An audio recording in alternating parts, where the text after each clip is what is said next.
Good morning dear students, welcome to class 10th। Topic चल रहा है correct form of the verb. प्रिय विद्यार्थियों, गत वीडियो में आपने फ्यूचर इंडेफिनिट टेंस की हिंदी से अंग्रेजी बनाने के एग्जाम्पल्स के बारे में पढ़ा।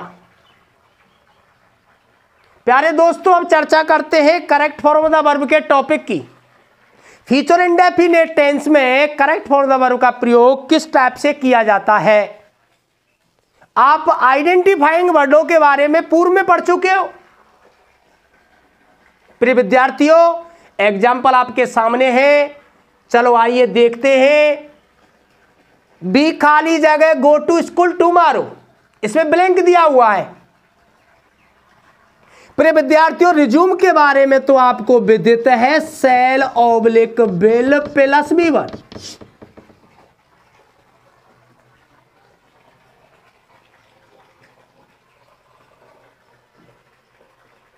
प्रिय विद्यार्थियों, इस वाक्य का जब रीडिंग लगाएं तो be blank go to school tomorrow, इसमें टुमारो एडवर्ब सर्च हुआ है। और प्रिय विद्यार्थियों, टुमारो शो करता है फ्यूचर इंडेफिनिट टेंस को। फ्यूचर इंडेफिनिट टेंस को जब टुमारो शो कर रहा है तो इसमें फ्यूचर इंडेफिनिट टेंस की ही वर्ब का प्रयोग करना है। रिज्यूम आपको विदित है, cell will plus V1। Numbers होते नहीं है, इसलिए आई और वी कर्ताओं के साथ सेल और शेष सभी कर्ताओं के साथ विल, और जहां सेल विल लगता है वह वर्ब की फर्स्ट फॉर्म का प्रयोग किया जाता है। प्रिय विद्यार्थियों, वी कर्ता दिया हुआ है, असर्टिव सेंटेंस है। बी के साथ सेल और विल में से आपको वर्ब का प्रयोग करना है, लेकिन आई वी के साथ आपको विदित है सेल का प्रयोग करना है। वी के साथ हुआ सेल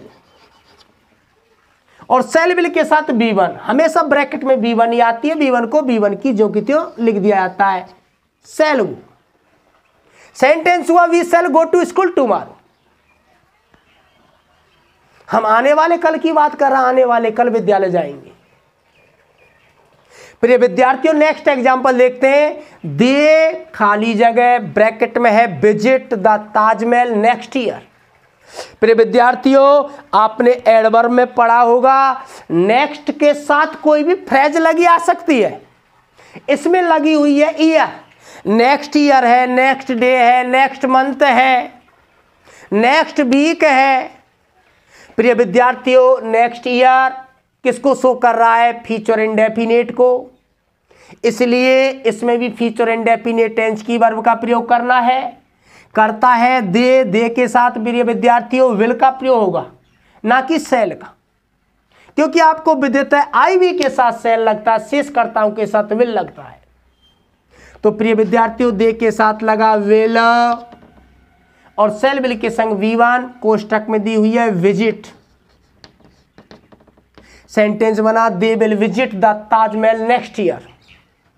प्रिय विद्यार्थियों, नेक्स्ट एग्जांपल की चर्चा करते हैं। वी खाली जगह go to Delhi the coming day.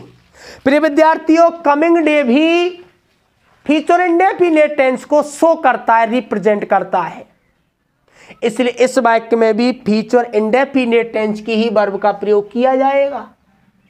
करता है प्रिय विद्यार्थियों वी के साथ सेल, कोष्टक में दिया हुआ है गो, तो गो की गो आ जाएगी। We shall go to Delhi the coming day.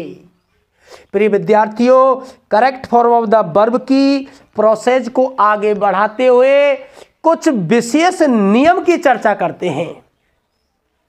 प्रिय विद्यार्थियों, आपको विदित होना चाहिए कि फ्यूचर इंडेफिनिट चल रहा है और फ्यूचर इंडेफिनिट में कुछ विशेष नियम की जब चर्चा करते हैं तो प्रिय विद्यार्थियों ध्यान रखना है आपको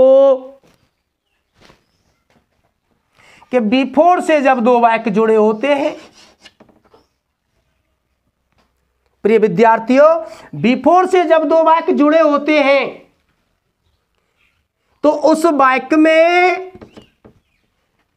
बिफोर ऑब्लिक व्हेन से यदि दो वाक्य जुड़े होते हैं तो प्रिय विद्यार्थियों बिफोर और व्हेन वाले सेंटेंस में या क्लॉज में प्रेजेंट इंडेफिनिट का प्रयोग करते हैं और सामने वाले क्लॉज में फ्यूचर परफेक्ट का प्रयोग करते हैं। प्रिय विद्यार्थियों, हमारी चर्चा चल रही है फ्यूचर इंडेफिनिट की। इस नियम को फ्यूचर परफेक्ट में आप पढ़ोगे। प्रिय विद्यार्थियों, इससे पहले अपन चर्चा करते हैं किसकी? फ्यूचर कंटिन्यूअस की।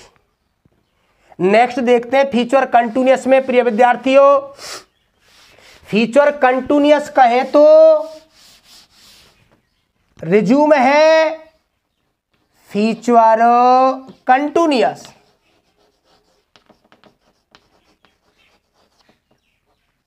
प्रिय विद्यार्थियों, रिज्यूम की चर्चा करें तो shall oblique will plus be plus B1 plus ING।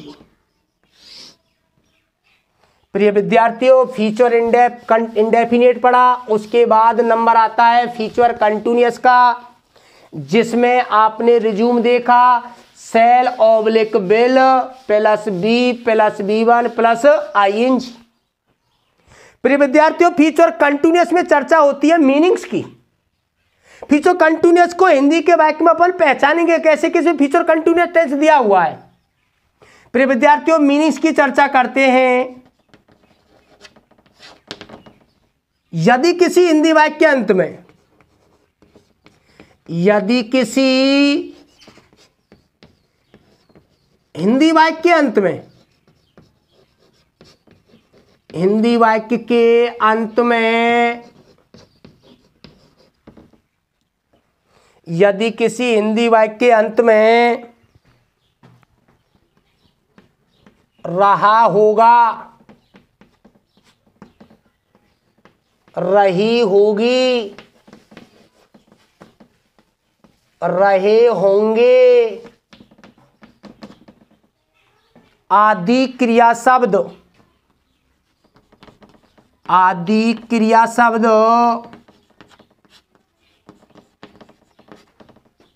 आते हैं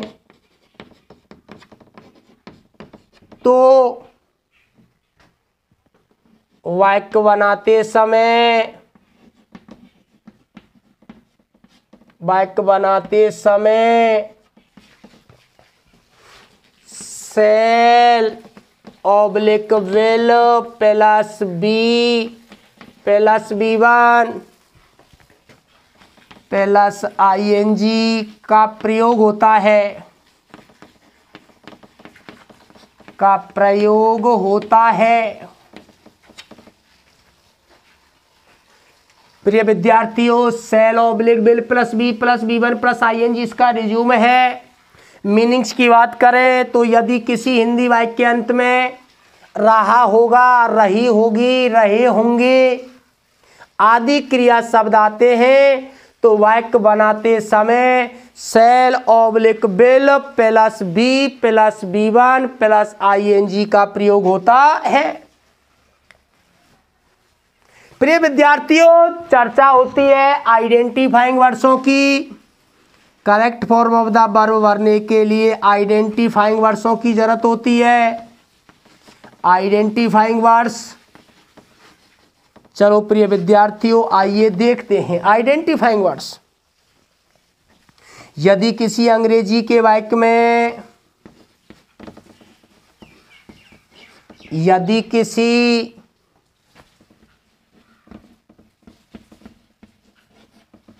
अंग्रेजी के वाक्य में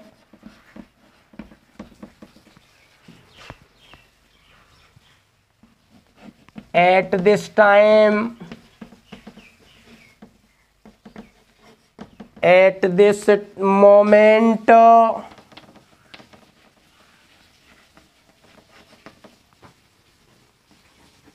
के साथ फ्यूचर टाइम दे रखा हो, जैसे tomorrow, the next day, oblique week, oblique month oblique year, comma the following day,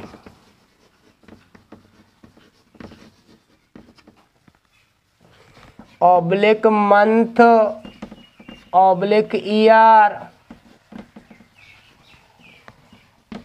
comma in plus future time,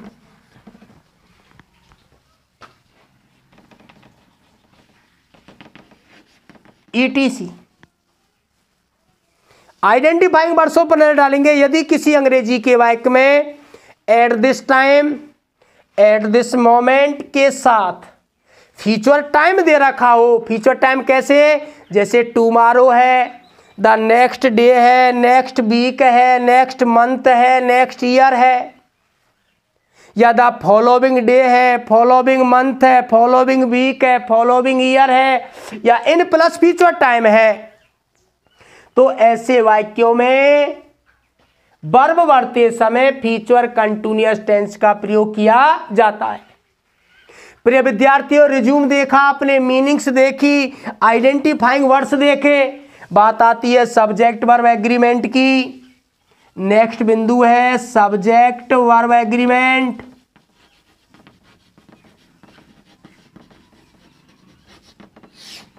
प्रिय विद्यार्थियों, ये तो आपको विदित है, फ्यूचर टेंस में वचन होते ही नहीं है। इसीलिए प्रिय विद्यार्थियों, सभी वाक्यों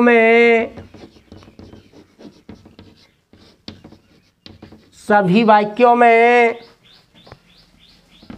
आई ऑब्लिक वी कर्ताओं के साथ, आई ऑब्लिक वी कर्ताओं के साथ सैलरी तथा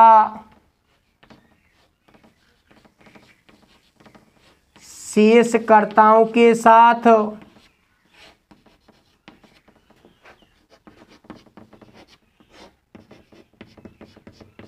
विल बी का प्रयोग होता है। शेषकर्ताओं के साथ विल बी का प्रयोग होता है। प्रिय विद्यार्थियों, सब्जेक्ट वर्ब एग्रीमेंट में आपने देखा सभी वाक्यों में आई वी कर्ताओं के साथ शैल बी का प्रयोग करना है और शेष सभी कर्ताओं के साथ विल बी का प्रयोग करना है। सब्जेक्ट वर्ब एग्रीमेंट के नेक्स्ट बिंदु के बारे में अध्ययन करेंगे। एमबी के रूप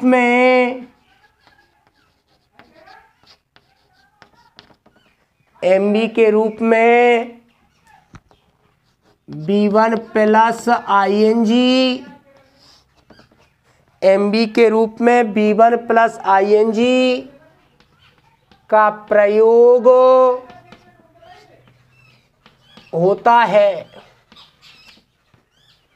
प्रिय विद्यार्थियों, रिज्यूम हो गया, मीनिंग्स हो गई, आइडेंटिफाइंग वर्ड्स हो गए, सब्जेक्ट वर्ब एग्रीमेंट के 2 रूल्स हो गए।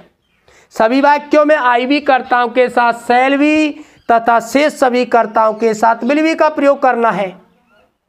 और नेक्स्ट बिंदु है एमबी के रूप में B1 प्लस आईएनजी का प्रयोग करना है, जिसे शॉर्ट में कहते हैं वर्ब की चौथी फॉर्म्स।